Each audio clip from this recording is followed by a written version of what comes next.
देखिए, आज जो ये प्रेस कॉन्फ्रेंस बुलाई है वो इसी विषय में बुलाई गई है कि आप जैसे को पता है आप सभी को कि कल झांसी में डबल मर्डर हुआ था। कल सुबह 9:30 बजे हुकुमचंद पार्क के अंदर एक युवक और युवती की गोली मारकर हत्या कर दी गई थी।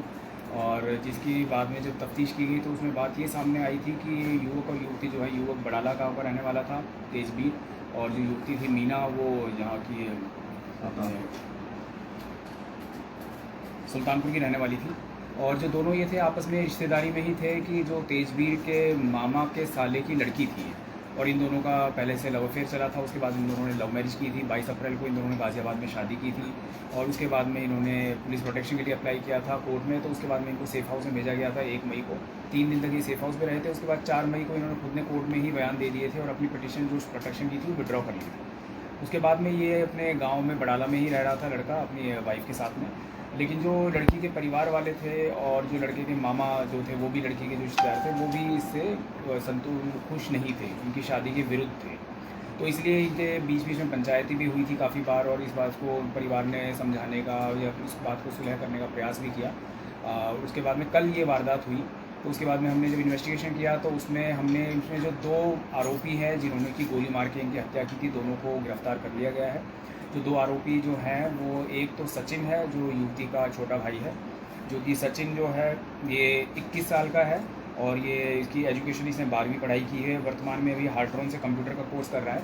अभी तक इसका कोई क्रिमिनल रिकॉर्ड नहीं है। और जो दूसरा एक्यूज है वो राहुल है, जो कि इसके सचिन के ही मामा का लड़का है, जो कि दरियावाला जींद में रहने वाला है। ये 21 साल का है। इसने भी 12वीं तक एजुकेशन की है, लेकिन ये काफ़ी दिनों से घर से फरार चल रहा है, और ये इसका क्रिमिनल रिकॉर्ड भी है। ये थोड़ा क्रिमिनल माइंडसेट का लड़का है। इसका पहले एक आर्म्स एक्ट का पर्चा भी है जिसमें कि ये बेल पर है। और इससे पहले एक अभी निसिंग में करनाल में पिछले दिनों एक हवाई फायर की घटना हुई थी, जिसमें कि ये राहुल जो है वांटेड चल रहा है। उसमें अभी कुछ आरोपियों की गिरफ्तारी हुई है, कुछ आरोपी इसमें बकाया चल रहे हैं, उनमें से एक ये राहुल भी है। और जो असला जो इसमें वेपन जो हथियार यूज़ हुए थे वो राहुल ने ही इसको सचिन को प्रोवाइड कराए थे। दो असले इसमें वेपन यूज़ हुए थे। और अभी जो इन दोनों की गिरफ्तारी की गई है उसमें इनसे 4 वेपन रिकवर हुए हैं, जो कि 2 वेपन तो वही हैं जो कि वारदात में यूज़ हुए थे। उसके अलावा 2 वेपन और हैं जो कि अभी उसके बारे में बाकी पूछताछ की जाएगी उनसे। अभी तो जहाँ तक हमें अंदेशा है कि वो वेपन हो सकता है निसिंग की जो घटना थी उसमें इस्तेमाल किए गए हैं। और अभी फ़िलहाल इन दोनों को गिरफ़्तार किया गया है, और उसके बाद में इनको कोर्ट में पेश करके कल आगे रिमांड लिया जाएगा और पूछताछ इनसे की जाएगी कि इसमें परिवार के अगर और कोई सदस्य कोई इन्वॉल्व है या नहीं है, वो पूछताछ के बाद में ही स्पष्ट होगा। सर, इनको बुलाया किसने था पार्क में? किसने बुलाया था? ये पार्क में इनको जो है सचिन ने बुलाया था, क्योंकि ये जैसे घर से है जो कि बाइक पे चले थे दिल्ली जाने के लिए। घर में इनका प्लान था, दिल्ली जाने वाले थे दोनों हस्बैंड वाइफ।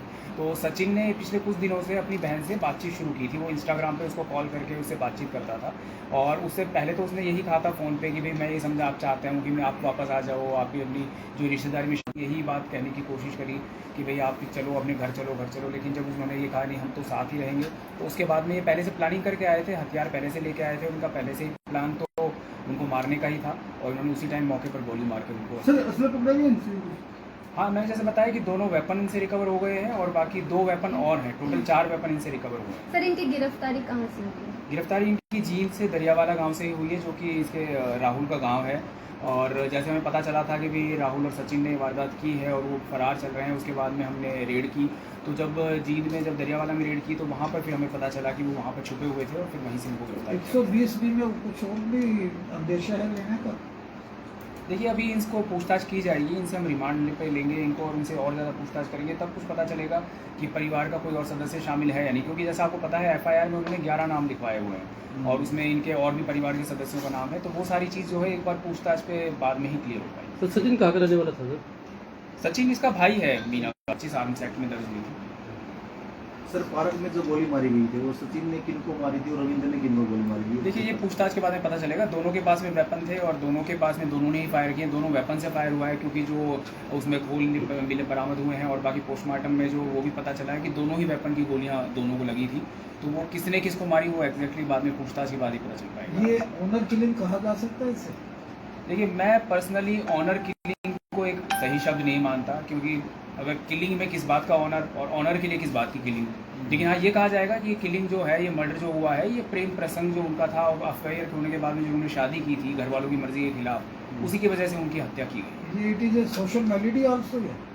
जी बिल्कुल, ये तो बहुत बड़ा ये है कि भाई इस तरीके से आप अगर मान लो कोई प्रेम करके अगर शादी कर रहा है तो उसको समाज की मर्जी के खिलाफ तो उसको कोई मार देना तो कोई किसी बात का सॉल्यूशन नहीं होता।